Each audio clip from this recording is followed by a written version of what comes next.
Successful Minds with Patricia Baronowski-Schneider, the show that takes you around the world to share interviews with some of the most successful and relevant people on the planet. Hear their stories and get the most important business lessons they have learned on their road to success and get exclusive advice on how to implement their success into your life and business. Successful Minds with Patricia Baronowski-Schneider is brought to you by the Strategic Advisor Board and your host, Patricia Baronowski-Schneider. Hello, and welcome back to Successful Minds. I'm your host, Patty Baronowski-Schneider. Today I'm joined by Dr. Benjamin Ritter, a leadership and career coach. So welcome, Dr. Ritter. Tell us a little bit about yourself. Well, I have about a decade's worth of experience in organizational leadership and talent development. I got my start in this field because I was a pretty unhappy, disengaged, victim-oriented, successful, high-achieving professional who was surrounded with leadership that was authoritative and a little bit had a very dictator style of leadership. And I was going into work, trying not to work, really just hiding from having to do anything. And it wasn't a very good place to be. And lo and behold, I was selected for an emerging leaders program, very similar to some of the corporate work I do today. And got paired up with an incredible mentor who showed me that the field of leadership development actually exists. And so that was a really big turning point in my career. And since then, I worked across the globe with large and small clients on developing their leaders and helping individuals really create the career path that they're choosing to be proactive instead of reactive in their career for themselves. And so hopefully making work better for people from an organizational and from a one-on-one level. No, that's awesome. And it is true. A lot of the managements, even back through my, ranks, some of them were just not very nice, and you needed a job, you went to work and whatnot. But, you'd rather have employees that want to be there, that, want to succeed. And, it's a win-win. They're helping you, you're helping them, and they'll stay there forever, where other people, they're disgruntled, and you hear the term, people go postal because they're at the office more than they are at home. And it's like, you can't keep pushing people. So I don't blame you for hiding. I wanted to do that many years myself. So tell us, with your extensive experience in leadership and career development, could you share an overview of how individuals can lead within their roles and even when they're not in a traditional leadership position? Yeah, generally people mistake that they need to have a leadership role, to have a certain level of authority to be considered a leader. A leader is just someone that people choose to follow. So it's a certain level of influence and persuasion. And so, there's so many different qualities and characteristics and aspects of a leader, but most importantly, the one thing that everyone really needs to remember is that to be a leader, you have to be someone worth following. And so how are you showing up each and every single day? Are you consistent? Are you authentic? Are you caring for others? Do you have a vision forwards? Are you credible? So are you doing work? Are you showing up? And all this, though, relates to this one thing, which is, are you engaged? And so very often when someone is not a leader, they sit in the shadows of a meeting. Or even more so, if you are a leader, you're still sitting in shadows of the meeting because maybe you doubt your own professional success or credibility or qualities or skills, or you're not sure, you're afraid of making a misstep. So how are you engaging? How are you showing up in meetings, one-on-one and in groups and in your work that highlights that you care, that you're there? And a really simple question is, if you count your meetings from the week, and how many times in that meeting would people have remembered that you were there? So did you say something that was influential, that was important? Did you ask a question that someone maybe thought was interesting or highlighted that you were listening and engaged? And if you can take a step forward in that way, you'll be more likely to be perceived as a leader. And that's one little thing that you can do. Yeah, it is true, because a lot of people I know, it depends, especially if you have, people above you that are going to bark at you for doing something wrong. A lot of times they just sit in the shadows because they're afraid that, they're not going to be respected or they're not going to be appreciated. And that's, that all has to change. So now you advocate for proactive career management. So can you give some practical steps on how professionals can shift from a reactive to a proactive approach in their careers? So if you ask most people how to be proactive in their career, They might answer you and say, well, I go to LinkedIn job boards and I apply to jobs that I see. Mhm. And that's not very proactive when you think about it. You're still at the beck and call of what positions are listed. Generally, you will take the job that you get an interview for, or you will take the job that someone calls you and shares with you because a friend referred you or a past boss.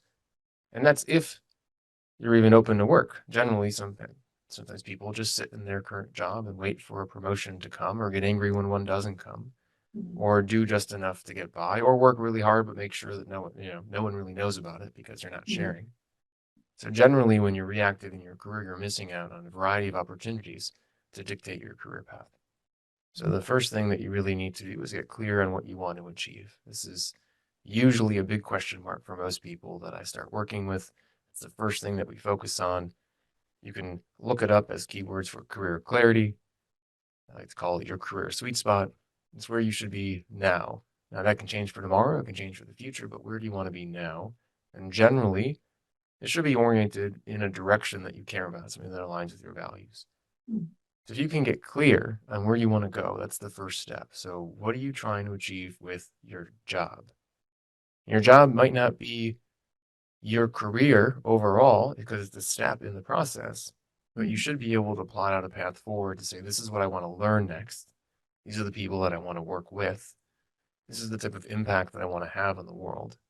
And if you can make that decision and get clear on that, then you can start working on the other pieces, which is building confidence and creating an environment where you're more intentional, reaching out to people to network and build relationships in that field, etc., build a brand.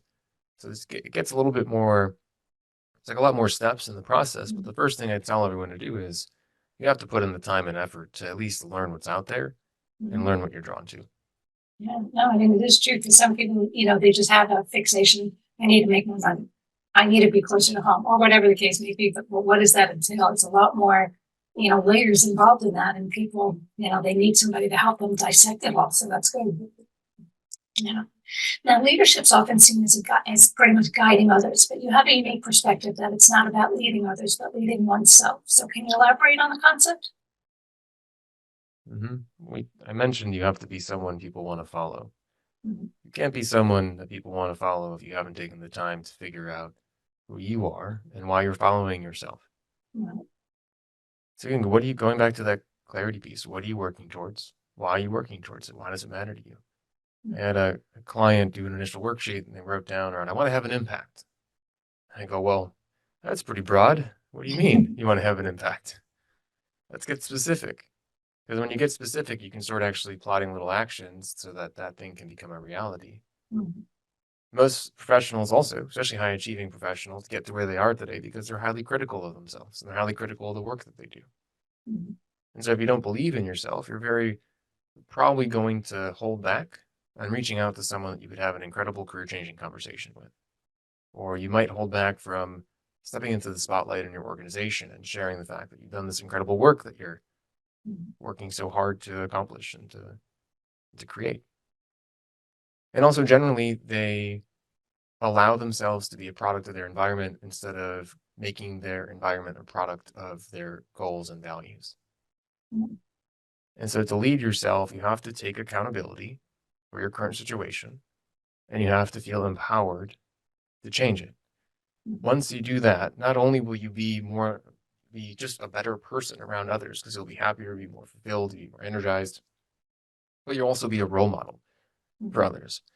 Because if you can learn how to craft your environment to serve your career, then you'll be able to learn how to do that for others. And a leader, truly, a leader doesn't try to force people to do what they want them to do. And they don't sit back and let people just do whatever they want. Mhm. They learn what the strengths are and the interests of the people in front of them are. And they learn what the goals and the like the actual objectives of the organization are. Mhm. And then they figure out how to create an environment around each individual employee so that they can lean into their strengths, develop the areas that they need to develop, and Mhm. achieve the goals of the organization overall.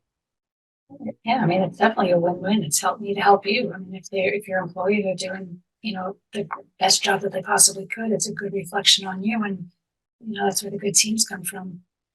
So now how does one become the leader of their own career? And what are the first steps in taking ownership of the process? Mm. I'm gonna have to just keep talking about clarity. So if you want to be the owner of your own career, you have to accept that you are the reason for the opportunities that you get, and that you have the ability to say no to things, and you have the ability to create opportunities for yourself. One of the biggest issues that I see when people try to get a new job is they just use job boards, or they just reach out to their current network and they say, I'm looking for a job. Mhm. And they expect then people to help them.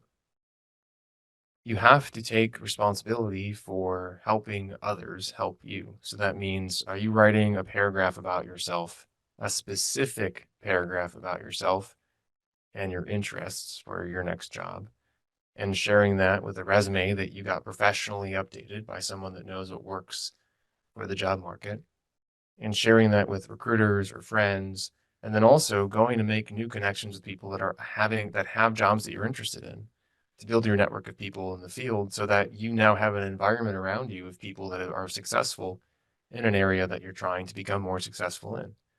Mm. It's incredible how often people think, well, if I want a job, I just go to the job board and I apply to it and that's it, or ask my friends for a job. That's that is a strategy that is going to lead you to a lot of disappointment. Right. And if you really want to craft a career that is going to lead you towards what you care about, then you have to start asking yourself, how do I surround myself more with the things that I care about? And how do I allow, give people the opportunity to get to know me? Not just from a resume, but actually get to know me as a human being, and then want to work with me. Get to know me enough that they're going to want to work with me. Mhm. So that involves getting, really defining where you want to go, taking where you want to go and turning that into a really succinct and clear professional brand, so that your LinkedIn, your resume, your cover letter, your about me, when you answer, tell me about yourself. And also you're practicing mock interviews, and then taking that toolkit and then learning how to build relationships in a community in the ecosystem of the jobs that you're interested in. Mm.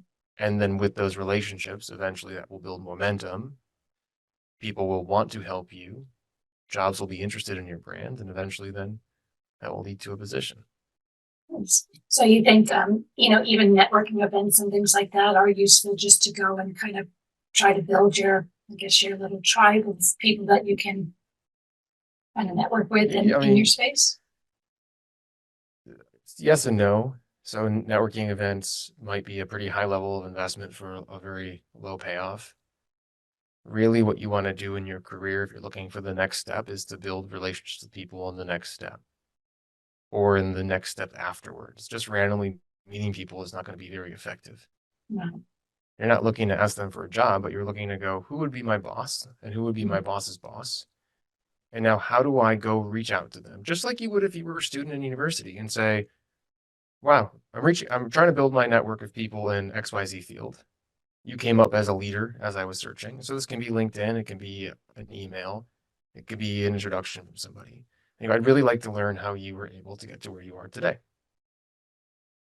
And then you just get to know them. Mhm. If you know your story, if you know the direction you want to go, if you have been working on like really being able to describe the projects and experience that you have, and you go into that conversation with curiosity to actually learn about how they got to where they are today, Mhm. you will end up having the first touch to building a relationship. And that relationship, as you know, people care about you and you're memorable, and they're in a position that could potentially guide you or introduce you to people that are interested, that are in your space, will No. lead to opportunities. It's not an overnight thing, Mhm. but it is a month and a half thing. And generally most people, to get new jobs, takes 2 to 6 months.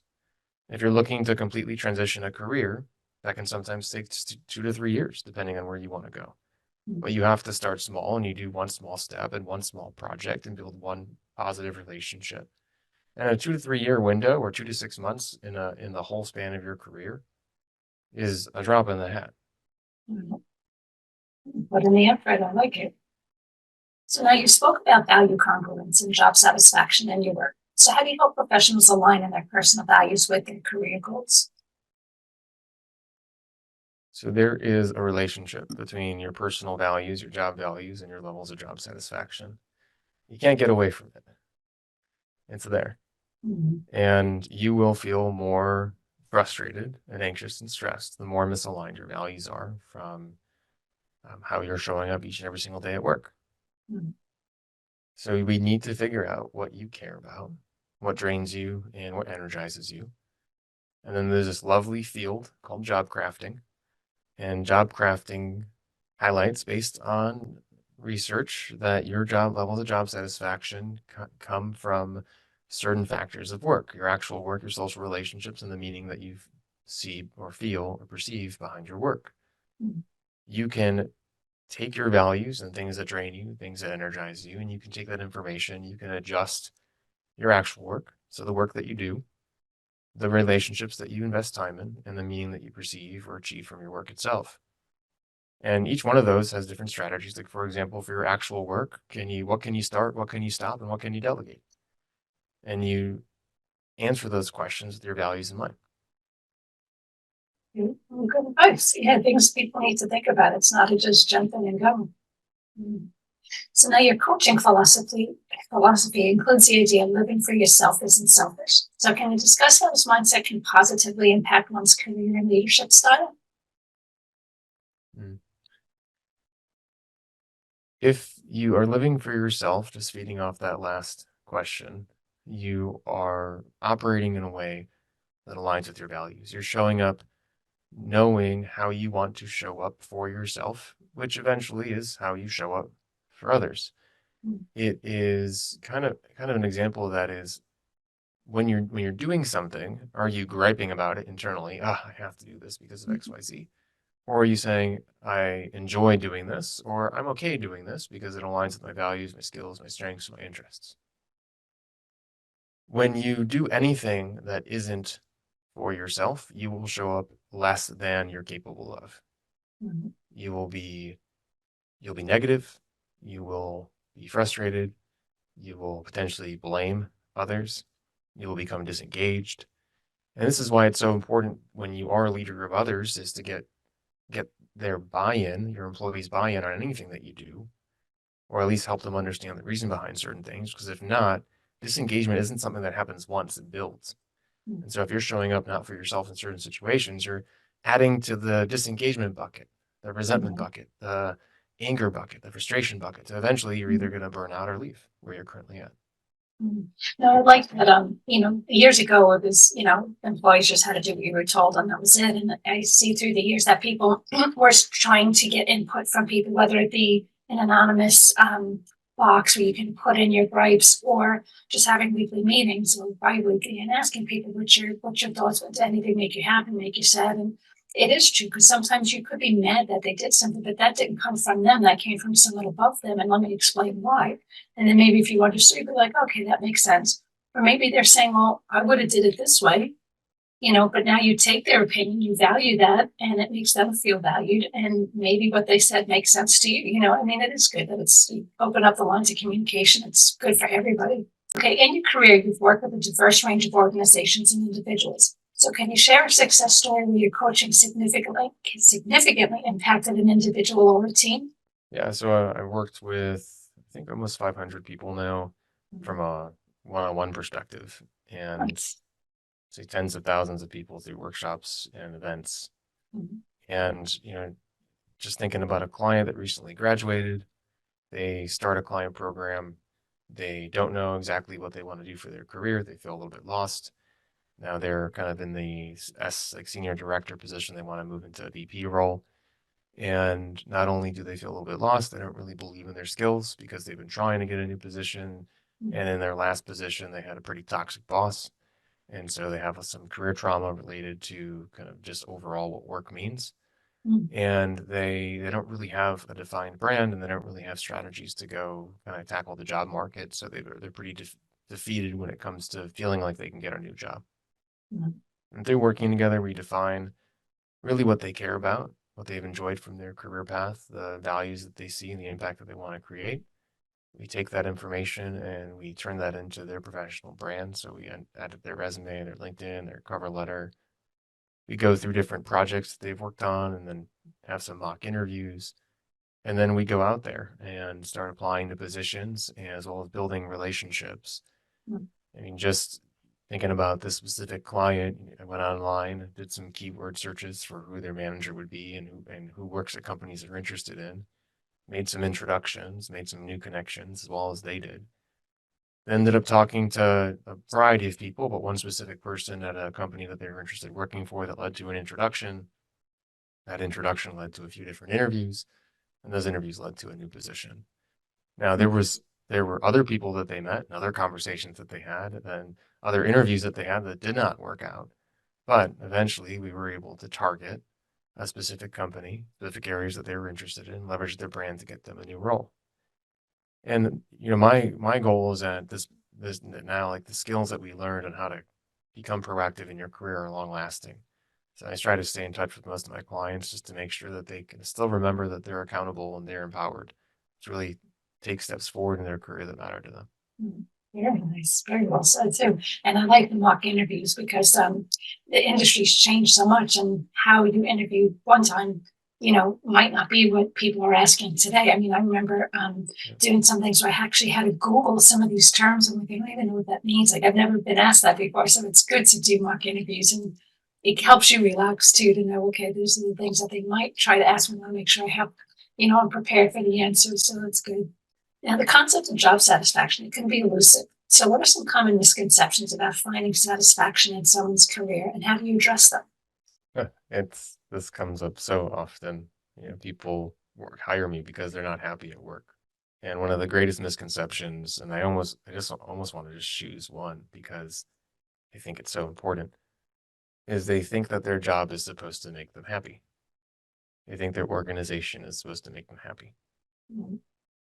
And they forget or haven't ever been told that happiness is something that they can choose. And so they're going into work, and usually what happens when someone is unhappy about their job, they are telling themselves a story about their boss, terrible boss, negative Mhm. boss, angry boss, micromanaging boss, or their coworkers or their company that is not allowing them to find happiness in their work. And we hold ourselves back. And so the number one misconception is that we are happy or unhappy because of the job that we have. Instead of, we forget that we can choose to make the most of where we're at. Now, yes, there are some really toxic environments that Right. are abusive and are hostile and are not safe to be in. And I'm not talking about those. I'm talking about the fact that you're going into work and you know who you are. You're sitting there saying, why can't I be happy? That's what you're saying, because you have a good job, you're making good money, you have positive coworkers, you have a supportive boss. But there's a story in there that's holding you back from it. Really interesting. I know a lot of people like that. They're just miserable every single day. And, it gets crazy because they're miserable going into work, which, again, you're spending more hours per day at your job than you are at home. And, it's sad because it's like you can't find anything at all to be happy about. And if you are that miserable, then maybe that's not the career for you. Maybe that's not the type of environment you should be in. Yeah. So now, with your background in health policy and entrepreneurial management, how do you integrate wellness and business acumen into your coaching practice? Well, it's kind of just there by default. You're helping someone grow as a leader and improve in their career. And our careers that you just mentioned is the majority of most people's day. And so by improving that specific area, reframing their mentality towards work and rewriting some of those stories that I just mentioned as well, you're hopefully building a better place for that person to spend their time. Mhm. And so that then feeds into their personal life. So they start thinking of themselves in a more positive way. They start seeing the things around them in a more positive way. Mhm. And your mentality can dictate how you perceive your environment. Mhm. And so generally our work and career filters down also into health and wellness in their personal life. I know it's a shame so many people can't find anything to be happy about. It's like, say even rainy day. It's going to bring the flowers, and then maybe get a rainbow. I mean, there's so much you can find happiness in, but people just, no interest, I guess. Well, now lastly, for the listeners who are early in their careers or considering a significant change, what advice would you give them to cultivate leadership skills and create a career that they love? Instead of seeing it as a significant change, see it as a step forward and call a bunch of small actions. Generally, what tends to hold us back is we see the mountaintop and then we see where we are. And then between us and that mountaintop is a pretty big gap. We don't know how to get there. We don't have a map. We don't have tools. We don't think that we're capable. And so we get scared. We have to fill in the gap. We have to make it a path. And so we have to start breaking down that journey step by step.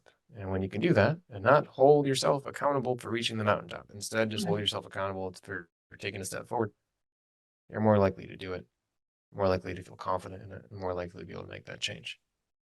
Nice. Well, anything else you want to touch on that we didn't talk about or that you're working on or anything? I think you hit on it. I'm in the process of completing a book this year. So if anyone Nice. sees this, please pay attention. Go to liveforyourselfconsulting.com or add me on LinkedIn and tell me that you heard me here, and I'm happy to share that information with you. Nice.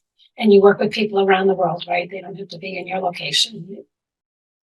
100%. I have a call with someone from Paris later today, not too later Nice. because it's night.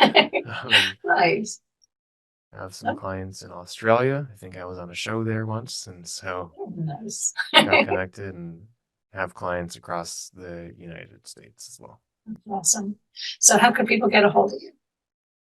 Yeah, please, first off, add me on LinkedIn at Dr. Benjamin Ritter. If you're trying to grow in your career and don't have a LinkedIn, this is a reason to go create a LinkedIn profile. And you can also find out more about us at liveforyourselfconsulting.com. All our information around consulting services, coaching services, and our podcasts and such are there. Nice. Well, thank you again for being on the show. Again, that was Dr. Benjamin Ritter. So thanks for listening to Successful Minds with Patty B. Never miss an episode by subscribing here and click the bell notification to be notified of new episodes. So thank you again. Thank you for having me.